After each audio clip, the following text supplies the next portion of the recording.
Integrasi nasional. Integrasi nasional merupakan upaya penyatuan berbagai perbedaan seperti kelompok budaya dan kelompok suku dalam suatu wilayah sehingga membentuk kesatuan.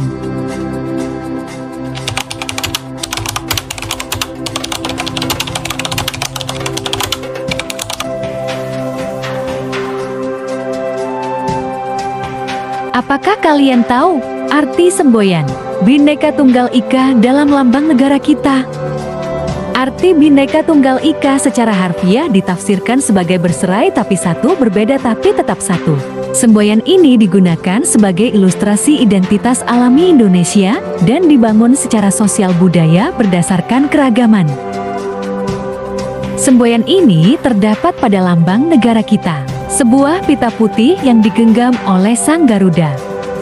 Jadi, bisa dikatakan, integrasi nasional dan Bhinneka Tunggal Ika merupakan dua unsur yang saling berkaitan yang memiliki fungsi sebagai upaya untuk menyatukan perbedaan yang ada di Indonesia. Kita juga wajib tahu bahwa negara kita juga memiliki alat pemersatu bangsa, yaitu antara lain: pertama, dasar negara Indonesia; kedua, bendera merah putih sebagai bendera kebangsaan; ketiga, bahasa Indonesia sebagai bahasa nasional dan bahasa persatuan; keempat, lambang negara burung Garuda; kelima, lagu kebangsaan Indonesia Raya; keenam, lagu-lagu perjuangan; dan masih banyak lagi alat pemersatu bangsa yang sengaja diciptakan agar persatuan dan kesatuan tetap terjaga. Lalu, mengapa persatuan dalam keberagaman itu penting? Tentu saja, pertama, agar kehidupan masyarakat menjadi serasi dan selaras; kedua, untuk pergaulan antar sesama yang lebih akrab; ketiga, agar perbedaan yang ada tidak menjadi sumber masalah; keempat, agar pembangunan menjadi lancar. Indonesia merupakan negara yang sangat rentan akan terjadinya perpecahan dan konflik. Hal ini disebabkan Indonesia adalah negara dengan keberagaman suku, etnik, budaya, agama, serta karakteristik dan keunikan di setiap wilayahnya. Oleh karena itu, Indonesia memberikan perlindungan secara penuh kepada setiap warga negara dengan mengeluarkan Undang-Undang Dasar Negara Republik Indonesia tahun 1945 telah mengatur dalam pasal 28 di ayat 1 bahwa setiap orang berhak atas pengakuan, jaminan, perlindungan, dan kepastian hukum yang adil, serta perlakuan yang sama di hadapan hukum. Persatuan bangsa merupakan syarat yang mutlak bagi kejayaan Indonesia. Jika masyarakat tidak bersatu dan selalu memprioritaskan kepentingannya sendiri, maka cita-cita Indonesia yang terdapat dalam sila ketiga Pancasila hanya akan menjadi mimpi yang tak akan pernah terwujud. Lalu, seberapa penting suatu integrasi nasional bagi Indonesia? Suatu integrasi nasional sangatlah penting, sebab integrasi nasional merupakan hasrat dan kesadaran untuk bersatu sebagai suatu bangsa, menjadi satu kesatuan bangsa secara resmi. Hal ini telah direalisasikan dalam satu kesepakatan atau konsensus nasional melalui Sumpah Pemuda pada tanggal 28 Oktober tahun 1928.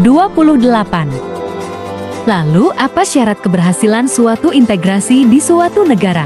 Pertama, anggota-anggota masyarakat merasa bahwa mereka berhasil saling mengisi kebutuhan-kebutuhan antara satu dan lainnya.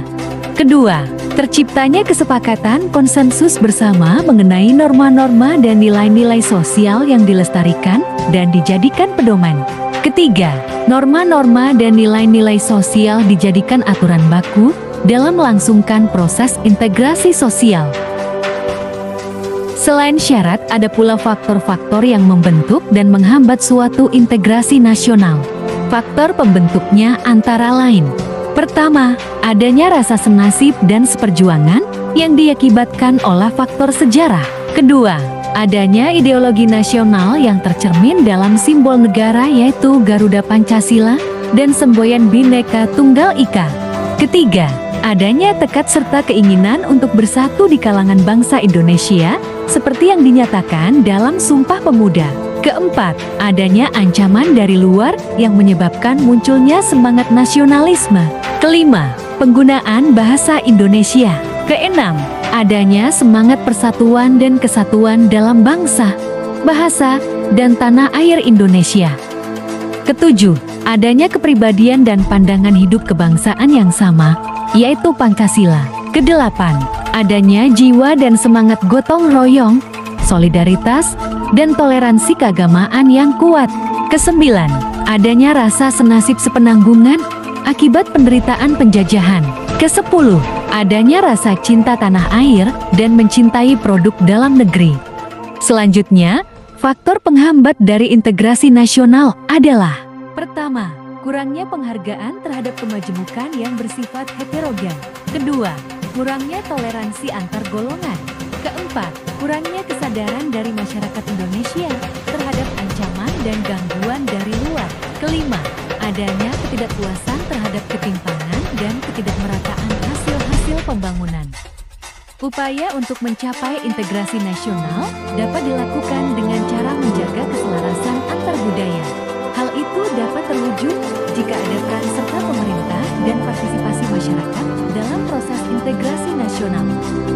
Fenomena global merupakan suatu tantangan dalam menjaga keutuhan Negara Kesatuan Republik Indonesia. Sebab, fenomena global masih mengetengahkan nilai-nilai universal, yakni demokrasi dan hak asasi manusia. Tantangan di lingkungan internal Indonesia adalah mengawal Negara Kesatuan Republik Indonesia agar tetap utuh dan bersatu. Untuk mencapai tujuan pertahanan negara, salah satunya diperlukan input sumber daya yang bagus dan optimal. Masyarakat menuntut tentara negara untuk menjaga dan memelihara stabilitas keamanan nasional. Tapi input masyarakat secara intelektual, moral, dan mental lemah akan sangat kesulitan mewujudkannya. Lalu, bagaimana peran serta warga negara dalam menjaga persatuan dan kesatuan bangsa? Pertama, perlunya kesadaran warga negara. Peran serta warga negara akan muncul jika mempunyai kesadaran dalam menjaga persatuan dan kesatuan bangsa. Kesadaran warga negara Indonesia saat ini masih perlu pembenahan. Salah satunya kesadaran dalam bela negara. Memang negara Indonesia tidak sedang dalam kondisi perang, tetapi kesadaran untuk bela negara harus tetap ada dalam bentuk lain demi kemajuan bangsa. Kedua, bela negara. Undang-Undang Dasar Negara Republik Indonesia tahun 1945, Pasal 27 ayat 3, mengamanatkan bahwa setiap warga negara berhak dan wajib ikut serta dalam upaya pembelaan negara. Bela negara yang dilakukan oleh warga negara merupakan hak dan kewajiban membela serta mempertahankan kemerdekaan dan kedaulatan negara, keutuhan wilayah, dan keselamatan bangsa dari segala ancaman. Ketiga, dasar hukum bela negara. Ada beberapa dasar hukum dan peraturan tentang wajib bela negara yang telah dikeluarkan oleh negara sebagai pegangan untuk kita menjaga keutuhan Negara Kesatuan Republik Indonesia. Jadi, tak ada satupun alasan untuk tidak ikut serta dalam membela negara. Sebab, sebagai warga negara yang baik, tentunya kita wajib menjalankan undang-undang negara kita. Keempat, tentunya harus ada kesediaan dari warga negara untuk melakukan bela negara. Segala usaha yang dilakukan untuk membela negara, mempertahankan kedaulatan negara, keutuhan wilayah negara, dan keselamatan bangsa merupakan hak dan kewajiban setiap warga negara. Dalam Undang-Undang Republik Indonesia Nomor 3 Tahun 2002 tentang Pertahanan Negara, Pasal 9 Ayat 2, ditegaskan berbagai bentuk usaha pembelaan negara. Antara lain yaitu dengan cara mempelajari pendidikan kewarganegaraan, melakukan pelatihan dasar kemiliteran, lalu mengabdi sebagai Tentara Nasional Indonesia.